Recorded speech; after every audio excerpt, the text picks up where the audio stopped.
By the end of the video, you'll know the top 5 things that I regret not knowing prior to starting my investment journey, and that you should know now so that you can be much closer to the goals you're looking to achieve. Later in the video, I'll also cover something you should be starting to do right now. It's so simple, but will have a huge effect on your potential returns. Hi, I'm Jim, and welcome back to the channel, where we help you make the most of the markets to achieve financial freedom. I've been investing for more than 10 years, both as an individual investor and as a professional, and I currently work in regulated markets for a stockbroker in London. Let's get straight into it with number 1. Number 1. Dividends. The first thing I regret not knowing when I started investing is that some companies pay a dividend. This is a payment in return for your investment in their business, normally as a percentage of profit for the period. And that these dividends can grow over time too, in some cases by quite a lot. I'll show you an example shortly. It may not seem like a big deal if a company increases dividends by, say, 4% each year, but this can really add up over time if the company is expected to continue to generate free cash flow in order to not only maintain paying a dividend, but also continue to grow itself over the years, and this can really make a big difference in your overall returns. We can see here that £10,000 invested in Legal & General 5 years ago would have initially been receiving a payment of 16.75 per share, around £540 or a 5.4% yield annually, and we can see that it is now 19.64 per share, or 6.7% following growth of around 3.4% per year, which results in £672. For comparison, a lower yield of 5% from Barclays would have resulted in £500, already £40 per year lower than Legal & General, and this has also only grown at an average rate of 1.8% per year, so still only returns £546 today, £126 lower than Legal & General. As you can see, it can make a very large difference to your overall returns. If this has been helpful so far, please do throw the video a like, as this helps YouTube show the video to others that it might help, and if you're interested in more content like this, please do subscribe for more. Number 2. Understanding fundamentals. The next thing I regret not knowing is proper fundamental analysis. I'm in the process of making a video about this, but really fundamental analysis is taking a look at a company's profitability and prospective income in future, and gauging if we believe the business not only has a future, but that we believe it'll continue to grow revenue in order to provide a return. After all, this is why we're investing in the first place. I would highly recommend the book For All One by Phil Town, not sponsored by the way. You can pick it up for 99p and provides a lot of detail about how to analyse companies' fundamentals in order to sleep easy at night, knowing that you have a solid portfolio that's unlikely to be hit in the longer term. Short-term movements are expected, but as long as you're confident in your analysis of a stock, then you know that they should rise again.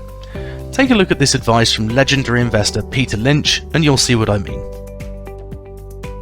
Lynch describes how Kaiser Industries went from $26 to $14 a share, and how Magellan had bought what at the time was the largest tranche of stock on the New York Stock Exchange. They had no debt and owned a large group of profitable companies, and despite this it went all the way down to $3 per share in the end. Simply because he understood the fundamentals, he held his nerve and ended up receiving $50 a share. Now this is a great return, of course, but he says, if you didn't understand the company when it hit $9, you probably would have sold, simply because you bought it on the basis of it dropping from 16 to 9, rather than fully understanding the fundamentals. Number 3. Compounding. Compounding is crucial to growing a portfolio in a meaningful manner. Einstein even described it as the 8th wonder of the world, and he was right. Compounding can be the difference between early retirement and struggling to make ends meet at the end of your working life. Seriously. In the book The Richest Man in Babylon by George Clason, he says, "Every gold piece you save is a slave to work for you. Every copper it earns is its child that can also earn for you. If you would become wealthy, then what you save must earn, and its children must earn, that all may help to give you the abundance that you crave." What this really means is that every time your investments provide a return, the return being reinvested to produce more money for you is the really crucial part of the process. as you can see in the two examples below. In both examples, starting with £10,000 and at a 10% annual return with no extra deposits whatsoever, a 20-year period would result in a figure of £73,280.74, or growth of £63,280.74. Not bad at all from 10,000, and considering you've not really had to do much at all to earn that money. However, if we then compare this to the 40-year calculator, starting with the same 10,000, the same 10% interest rate, and no extra deposits, by the end of a 40-year period, your £10,000 could have grown to £537,006, or growth of £527,006. This is pretty extraordinary from a start of £10,000, and you can see here why starting your investment journey early could make a huge difference. Number 4. Types of account. Okay, this one's huge. I regret not knowing when I started investing that I didn't have to pay tax on my market gains, and neither should you. In the UK, you can invest within stocks and shares ISAs, individual savings accounts, innovative finance ISAs, cash ISAs, and lifetime ISAs. And these are all tax-free vehicles to invest in, meaning you pay nothing on any income or capital gains in these accounts. In the US, you have similar accounts such as a Roth IRA, which is equivalent in some ways to an ISA, as the gains are very tax efficient but can be withdrawn prior to retirement if needed, often for college or a home purchase. Stocks and shares ISAs are the first and most important of these. You can trade stocks, bonds, IPOs and funds within these, and the gains, most importantly, are completely tax-free. Lifetime ISAs are not really worth doing, however, unless you're very young and not yet on the housing ladder. Otherwise I would steer clear of these, as whilst the government provides a 25% bonus on your savings, up to £1,000 a year, you are then required to use this for a house purchase or take at pension age. The huge downside with these has been changed recently, but it's still not a scheme that's worth concentrating on in my personal opinion, unless you happen to be saving for your first home. Cash ISAs are as simple as they sound. You can put up to £20,000 a year into them, although this may be changing soon, and will receive a cash interest rate. Typically, at time of recording, these tend to be around 5%, which is below the inflation rate, so not particularly attractive either, but this can be useful if you keep an emergency fund which stays in a cash account. Innovative finance ISAs are not particularly popular products, but they are usable. An innovative finance ISA, or IFISA, is an ISA that contains peer-to-peer loans instead of cash or stocks and shares. Peer-to-peer lending matches up investors with borrowers, who could be individuals, businesses, or property developers typically. And because you're cutting out a bank by investing your money through an online portal, known as a peer-to-peer lender, you tend to earn higher rates of interest than a traditional savings account. However, it's worth noting that your money is at risk. Number 5. Timing the market versus time in the market.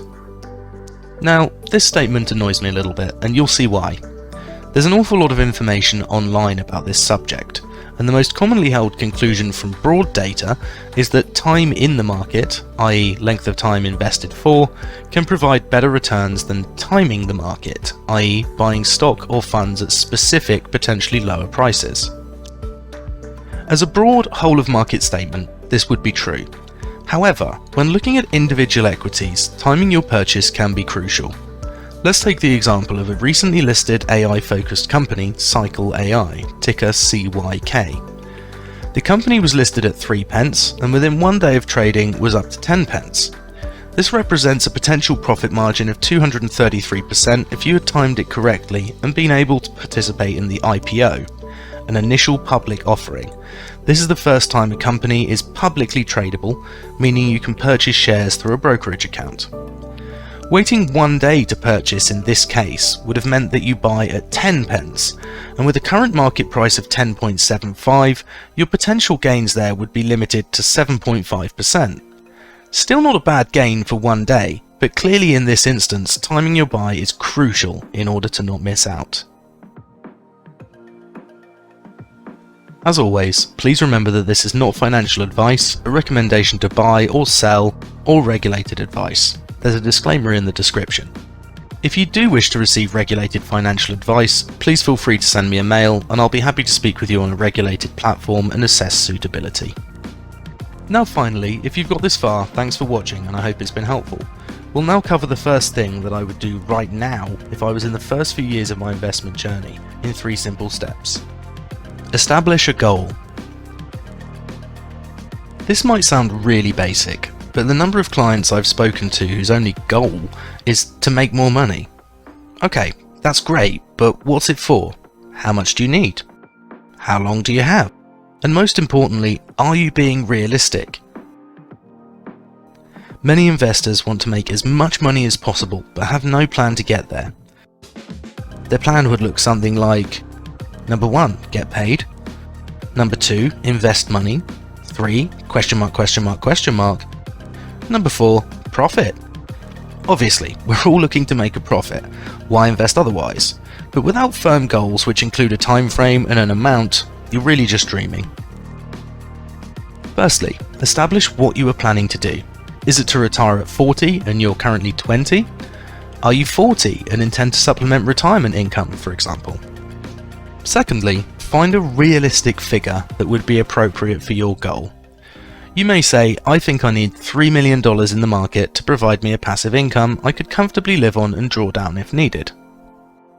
Third, use a compounding calculator to find the amount you would need to contribute and what growth would be needed to achieve this goal in the time frame you've set out in step 1. This will also give you an idea of how realistic the goal is and what risk level you may need to take to achieve this. So we can see here that without the initial goal, we can't really even start the process to find out what we need to do right now. Thanks for watching, and once again, if this has been helpful, please do throw the video a like, as this helps YouTube show the video to others it might help. And if you're interested in more content like this, please do subscribe for more.